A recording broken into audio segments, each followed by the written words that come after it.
All right, let's watch this. Let's watch the 6 most disturbing unsolved Appalachian mysteries, and hope that Chilling Scares doesn't mind me doing so. Subscribe to Chilling Scares, I guess. Yeah. Dennis Martin. On the Dennis afternoon Martin. of June 14, 1969, 6-year-old Dennis Martin was spending Father's Day weekend with his family in Great Smoky Mountains National Park.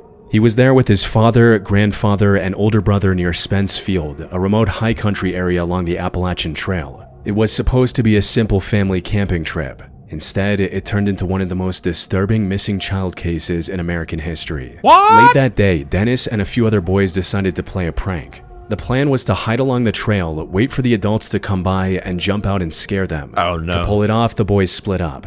Dennis went one way, the others went another. Oh, that's why you messed Moments up. later, the other boys came back, but Dennis didn't.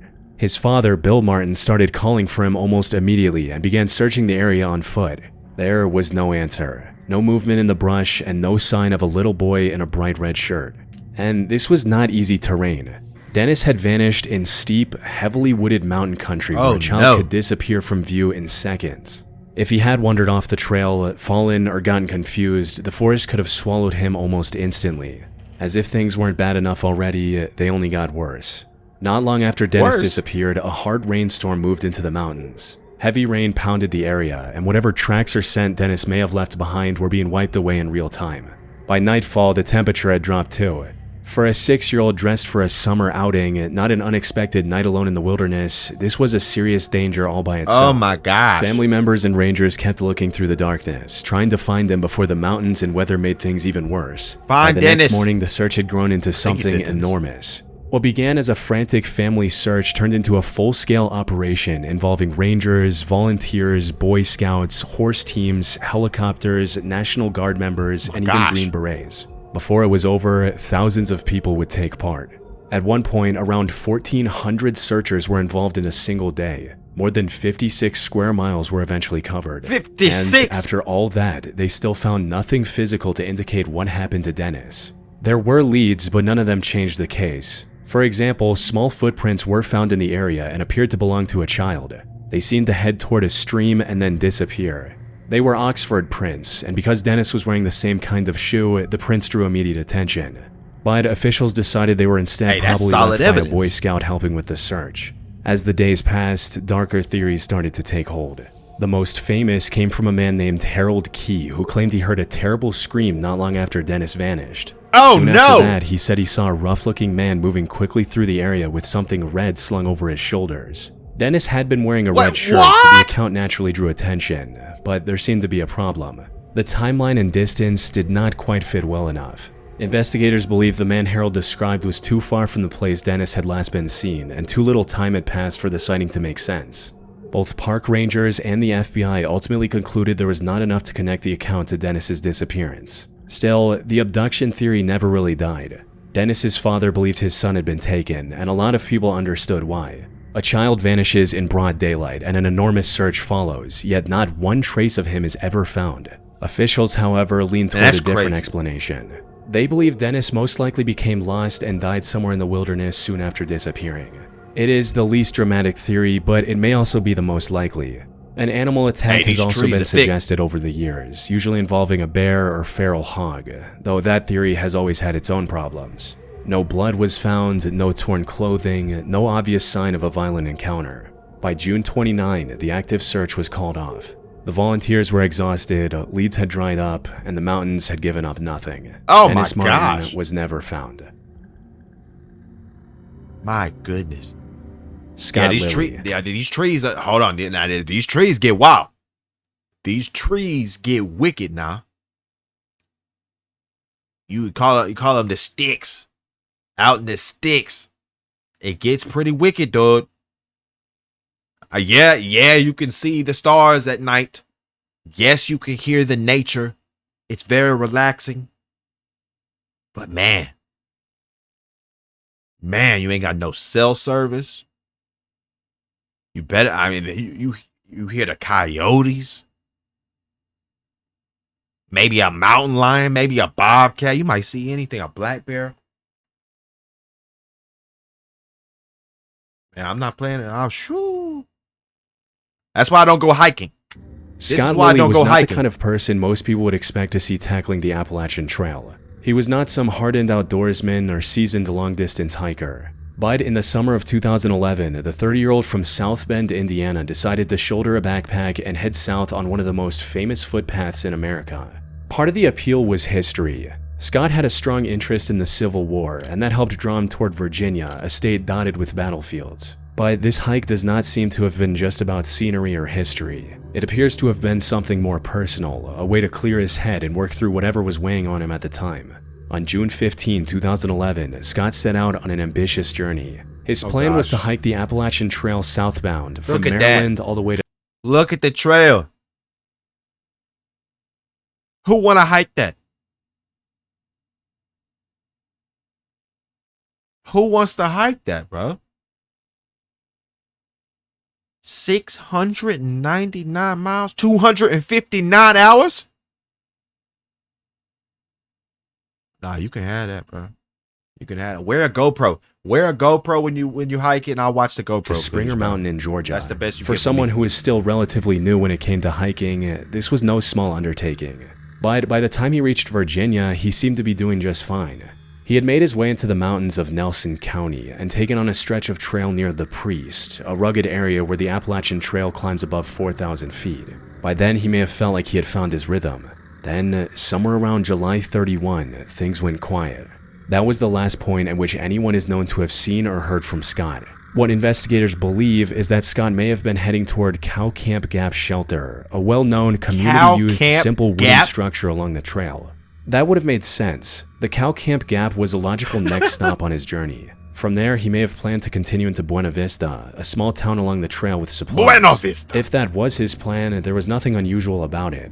That is how life on the Appalachian Trail works. Hikers move from one shelter area to the next. And sometimes, because everyone is spread out and moving at their own pace, people disappear from each other's view for hours or even days without it seeming alarming at first. It is a very isolating place. That's pretty. So, for a while, really Scott's absence may not have looked like a crisis.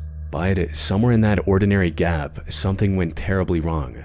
On August 12, 2011, nearly 2 weeks after Scott was last known to be on that stretch of trail, a group of hikers made a horrifying discovery near the side trail leading to Cow Camp Gap Shelter. They found a body in a shallow grave. Not a body! It was Scott Lilly. Right No! away, it was obvious this Is was this not whole a simple video just gonna be wilderness dead death. people? Someone had tried to hide what happened to him. Not very well, but enough to delay discovery. Investigators believed Scott had likely been dead for around 12 days by the time he was found. 12 days? That meant he had probably died not long after the last known stretch of his hike near the Priest in late July. And the location only made the case more unsettling. Cow Camp Gap was not some foreign corner of the mountains. It was part of a well-used recreation area. Hikers passed through it. Campers even used it. It was secluded enough for someone to hide a body, but not so remote that no one would ever come across it. That meant whoever put Scott there either took a major risk or felt comfortable doing it. Months later, investigators released one of the case's most disturbing details. What? In January 2012, the medical examiner officially ruled Scott's death a homicide. His cause of death was asphyxia by suffocation. Somebody strangled Scott at Cow Camp Gap? Among them were his backpack, his relatively new trail shoes, a Nintendo game, and an Appalachian Trail handbook. That immediately raised the obvious question. Was Scott killed for his gear, or were those items taken for some other reason entirely? Investigators never publicly gave a clear answer. Because the killing happened on federal land, the FBI took charge of the case. They worked alongside... Bro, what kind of goofy you gotta be to where you just strangle folks hiking on a trail? What kind of absolute like bottom of the shoe chewed up piece of gum do you have to be to where you just decide, oh well, screw you, Scott. I don't like Scots. Or my breakfast wasn't as crispy as I wanted it this morning, therefore you gotta go, Scott. You gotta go.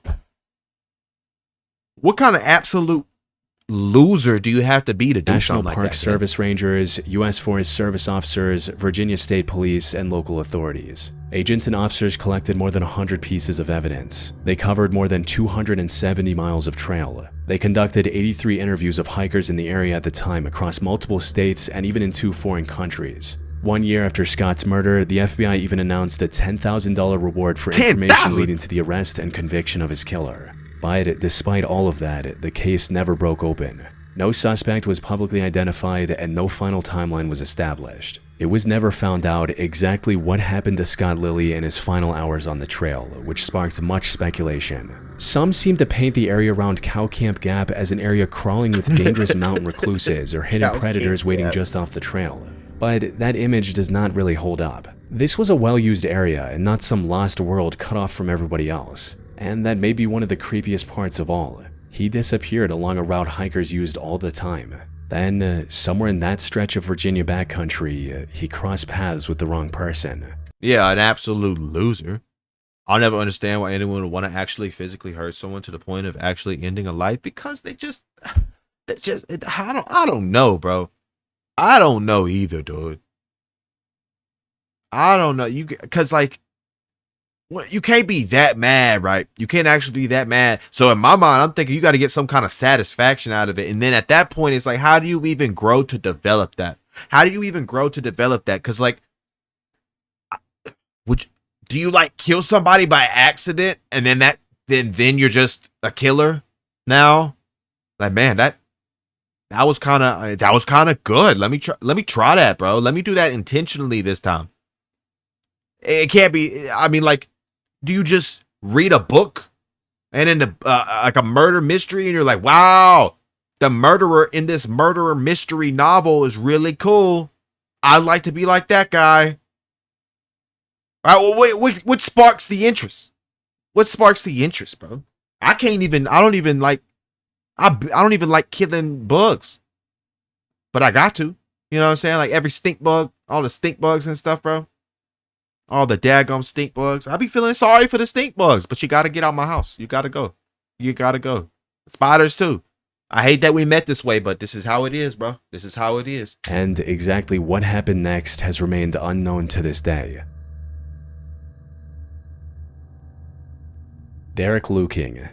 Before Derek Luking disappeared into the Great Smoky Mountains, a section of the Appalachian Mountains in March 2012, the people closest to him had already started to feel like something was wrong. In the months leading up to his disappearance, his father noticed changes in his 24-year-old son. Derek had started drinking and smoking, which his family considered unusual for him. He also seemed unhappy with where his life was heading. The mystery began on March 15, 2012, when Derek did not show up for work. No one could reach him as calls to his phone went unanswered. A mutual friend eventually alerted his roommate, Ryan, and from there the concern escalated fast. Ryan contacted Derek's family, and the Lukings drove through the night from Virginia to Tennessee. Once they arrived, they started digging through anything that might explain where he had gone. On Derek's computer, they found searches related to Great Smoky Mountains National Park. They also found a hotel reservation. That meant Derek had not just disappeared at random. He had made some kind of plan. And for whatever reason, that plan had led him toward the North Carolina side of the Smokies.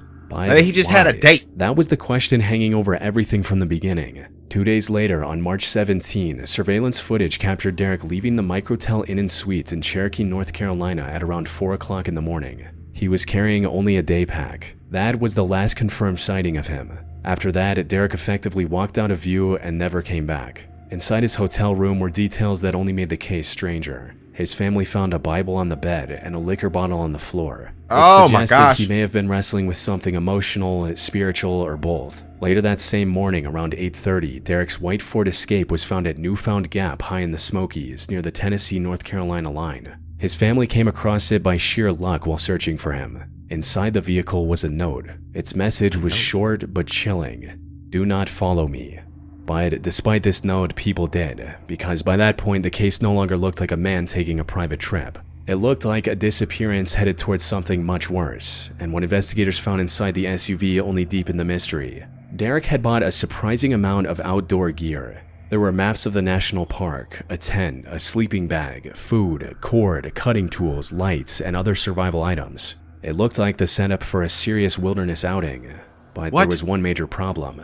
Derek had left most of it behind. His wallet and cash were still in the car too. The scene made almost no sense. If he had to survive in the backcountry, why walk away from the very gear that would have made that possible? This contradiction has haunted the case ever since. Maybe Derek only planned to take a short walk and return for the rest of the stuff. Maybe he was trying to imitate the stripped-down survival style of Man vs. Wild, a show his family said he liked. Maybe he never had a coherent wilderness plan at all. I never watched that Or shit. maybe someone else entered the picture after he arrived at Newfound Gap. Search and rescue teams soon moved into the area. About 60 people and 3 dog teams took part, covering more look than at the dog. 70 miles of trail around the parking area. They checked places where someone could have left the trail, pushed into the brush, and disappeared. Rangers asked if anyone had seen Derek, a young man matching his description, or anything unusual around Newfound Gap that day. And this is where the case gets even stranger. It was a sunny day, people were out hiking, picnicking, and moving through the area, yet no dependable witnesses ever emerged to place Derek there. There was one possible sighting along Newfound Gap Road that suggested he may have entered the woods from there, but that lead led nowhere. Then, the case took an even darker tone. Around the same time Derek vanished, another young man disappeared in the same general area of the Smokies. His name was Michael Giovanni Cacchini. Friends last saw him on March 18, 2012. What was his name? Day after hold on. Captured on hold on, what they say? Hold on, what they say? Friends last saw him on March 18, 2000. His name was Michael Giovanni Cacchini. Friends last saw him on March 18, 2012, just a day after Derek was last captured on surveillance video. Dude's got the name of a top 10 list celebrity. Dude should be famous with that name. During the search for Derek, Rangers found Michael's abandoned vehicle parked along a walkway off Newfound Gap Road. It was an odd place to leave a car overnight, and not the kind of spot where someone on a normal hiking trip would be expected to begin a backcountry trek. Like Derek, Michael was heavily searched for and not found during the initial effort. Oh my gosh. Months later, a backpack and human remains were discovered in the park near the area connected to his disappearance. Remains? The remains were eventually identified as Michael's, giving one of the 2 disappearances a grim ending, but not a clear explanation. The question of if the cases were related began to arise, but Derek's case continued to make no progress. Every theory seemed to hit a wall. One possibility is that he went into the wilderness on purpose and intended not to come back, whether to take his life or somehow start a new one in the woods. The note in his car immediately points people in that direction, but even that theory has problems. If Derek meant to disappear in the mountains and possibly take his life, why buy so much survival gear first? That's what I was just about to say. Another theory is that he wanted some kind of survival challenge. But again, why even buy the gear then in the first place? Then there is the possibility of foul play. Maybe Derek meant to scout the area and return for the rest of his gear, and during that window he crossed paths with someone who had malicious intentions. Maybe the note was genuine, or maybe it was meant to mislead whoever found the car. But that theory has problems too. There is no body, blood, torn clothes, confirmed witnesses, or any definitive sign of an attack or abduction. So you don't even need to worry about running into a bear or a cougar or anything walking in the woods. What you really need to be worried about is walking past a mass murderer, an absolute loser with a machete or something. That's the real fear here. More than a decade later, Derek Liu King is still missing. Dang, man. Louise Chaput. Louise Chaput was the kind of person people remembered fondly. She was 52 years old, a mother of 2, and by all accounts, deeply compassionate. She loved the outdoors, forests, mountains, and quiet places were where she found peace. So, when plans for a hiking trip with friends fell through in November 2001, Louise did not cancel the trip. Instead, she decided to go alone. She packed up her silver Ford Focus station wagon, left Quebec, and drove south toward New Hampshire. Her destination was Pinkham Notch Lodge in the White Mountains section of the Appalachian Mountains. She planned to spend just a few days there and be back home in time for work on Monday, November 19. It sounded simple enough, but the place she was heading toward had a reputation of its own. Mount Washington is beautiful, but it's also notoriously dangerous. The area is known for brutal weather, lethal cold, and conditions that can turn deadly with almost no warning. Louise knew that. She had climbed Mount Washington before and had grown up hiking and skiing. She crossed into the United States through the state of Vermont shortly before noon on Thursday, November 15. By mid-afternoon, she reached the visitor's center area. Louise stopped in and asked where she could take a short walk to stretch her legs after the long drive. She wanted something easy and brief to kick off her multi-day trip, something she could finish before dark. The clerk directed her to Lost Pond Trail. It was just across the road from the lodge, a major from the Pinkham Notch Visitor Center. The Pinkham? Talking about like honey ham, probably. You think it's talking about like honey ham with the little pineapples on top? Fact that makes her case so unsettling. Louise had not set out on some extreme backcountry adventure. This was just a short walk. But somewhere between that simple plan and the end of the day, Louise vanished. When she failed to return to Quebec and did not show up for work on Monday, alarm bells went off. Her boyfriend contacted authorities in New Hampshire and the search began. Their immediate thinking was the weather played a part, and at first, that assumption made perfect sense. Louise had gone alone into a mountain region famous for harsh weather, steep terrain, and sudden danger. In late November, even a short walk can become serious if someone slips, gets turned around, or spends too long out in the cold. Everything about the setting pointed in that direction. But searchers would soon find one important clue. Louise's silver Ford Focus station wagon was still in the visitor center parking lot. Ooh. The search unfolded in exactly the kind of conditions that make the White Mountains so feared.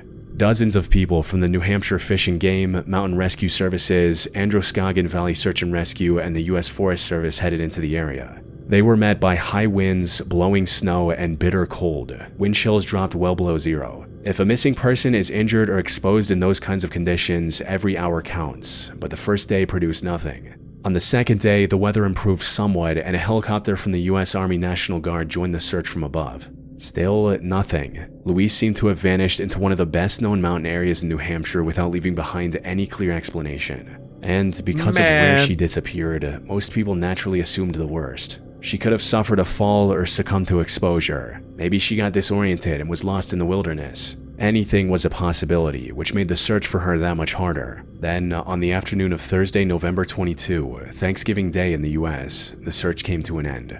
Members of the New Hampshire Fish and Game found Louise's body, and the location only made things stranger. She was not found far from where a car had been parked, close to the trailhead and only a short distance from a well-used area. At first, the public details were limited, and in a place like that, most people still assumed the mountain had claimed another life. But 2 days later, that assumption collapsed. The medical examiner ruled Louise's death a homicide. Louise had been stabbed multiple times. Everything about it was set up to look like a wilderness tragedy.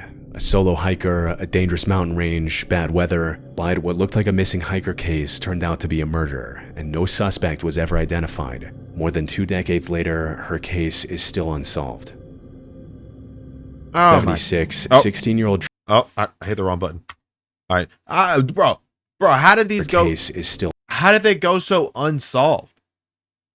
Well, I guess it is kind of hard. It's probably really hard.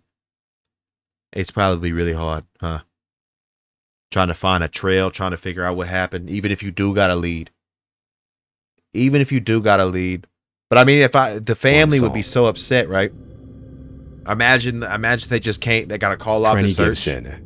On October 8, 1976, 16-year-old Trenny Gibson went on a school trip to the Great Smoky Mountains with about 40 other students from Barrett High School in Knoxville, Tennessee. She was quiet, well-liked, and interested in plants. In school, she was taking horticulture and hoped to study landscape architecture. A trip into the mountains was exactly the kind of thing she would have been excited about. The group was headed to Andrews Bald and Quohee. The weather, though, was not great.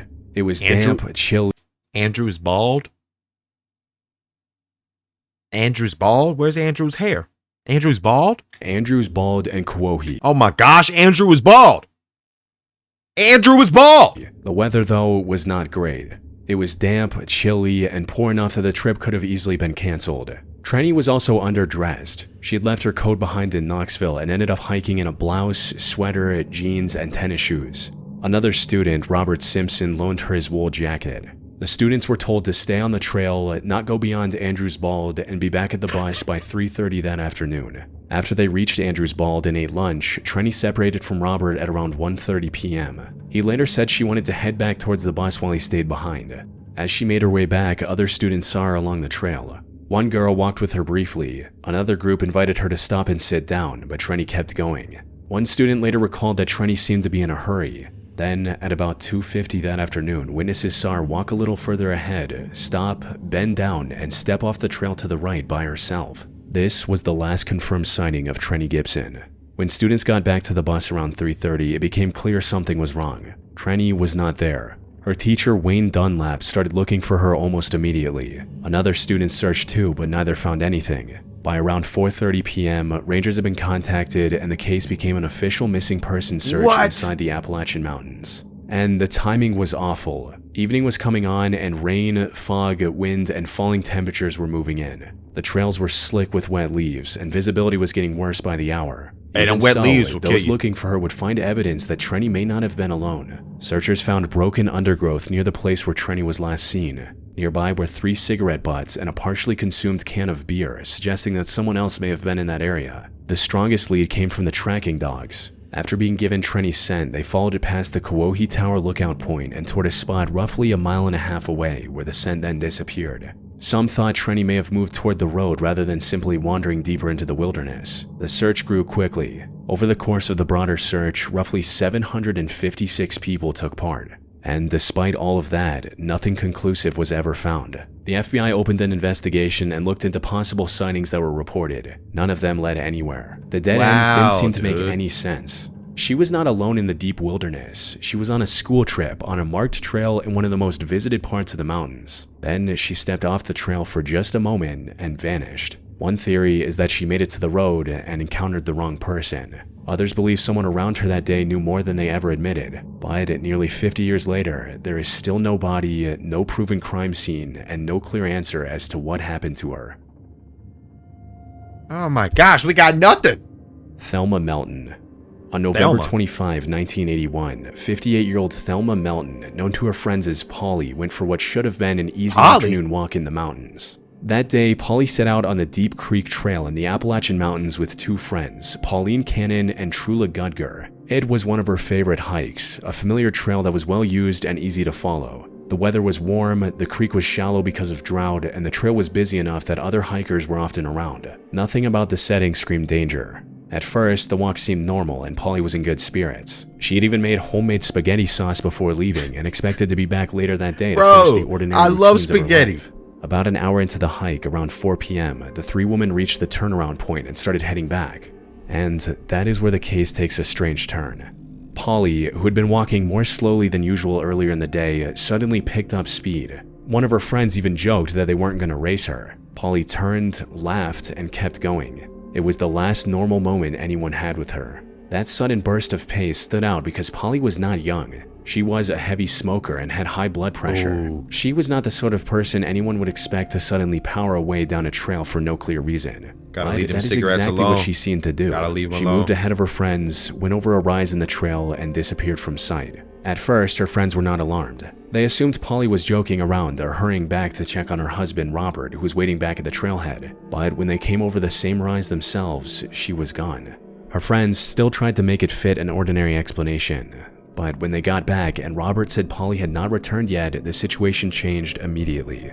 By then, she had been out of sight for close to an hour, and one small detail would linger afterward. Just before she disappeared over the hill, her friend said Polly had paused and waved. It was such an ordinary gesture, the kind that means nothing in the moment until it becomes the last thing anyone remembers. Her friends and their husbands went back out to retrace the route. They asked other hikers if anyone had seen her. No one had. And that made the case even stranger. The Deep Creek Trail was so popular and it was close to a parking area. It was certainly busy enough that someone should have noticed a woman like Polly if she had simply kept walking. By about 6 p.m., park rangers were contacted, and about an hour later, a formal search was underway. At first, searchers thought they had at least one useful detail. Polly's shoes had a distinctive line across the sole that made her tracks easier to identify.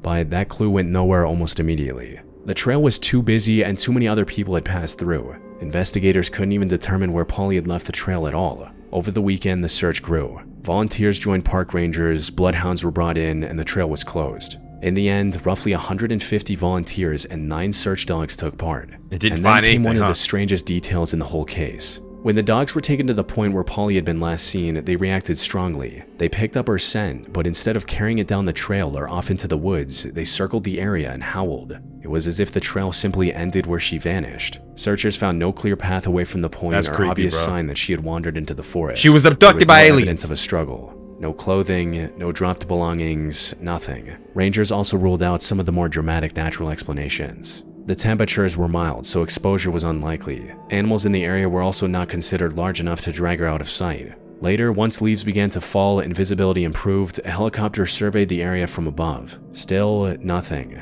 The search continued for 5 days and officially ended on October 2. But the mystery only deepened once investigators started looking at Polly's life in the days before she disappeared. A pastor who knew Polly said she had seemed somewhat depressed after her mother's recent death. There was also an issue with missing Valium, an anxiety medication. Not the Valium. Robert told investigators that his prescription bottle was gone, raising the possibility that Polly had taken it. This opened the door to a different theory. Maybe she had been more depressed than anyone realized and she meant to harm herself. Or maybe she took the medication, became disoriented, and somehow wandered off in a way searchers never thought of. Some people wondered if Polly had arranged to leave voluntarily, an idea that was built around a few strange facts. She skipped a volunteer shift she was expected to attend. She reportedly made unusual phone calls preceding her disappearance. There was a parking area and a road not far from where she disappeared, and her sudden burst of speed on the trail could look less random if she was hurrying to meet someone. Months later, that theory picked up one more odd detail.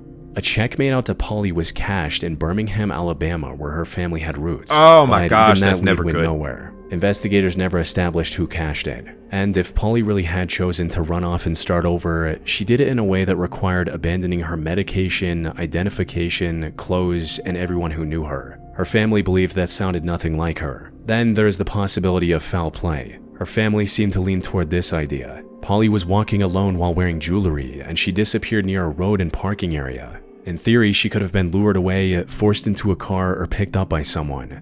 But that theory has its own problem. Deep Creek Trail was public and busy, open enough that an attack or abduction should have drawn attention. And yet, no witness ever came forward with a convincing story of seeing Polly attacked, robbed, Somebody had to or see taken. something. Polly Melton was declared legally dead in 1988, and her family eventually held a memorial for her. But the National Park Service still lists her as missing, and more than 4 decades later, the mystery has stayed the same. A woman on a familiar trail walked ahead of her friends, waved once, disappeared over a rise, and was never seen again. What, dude? That would be so bad, bro. Your friend waving back at you and everything's fine, and then it's not fine, and then it's like forever not fine. That's why I'm not going hiking. That and snakes. And snakes. And bears. And wolves. There's a lot of reasons. I'm not going hiking. For sure.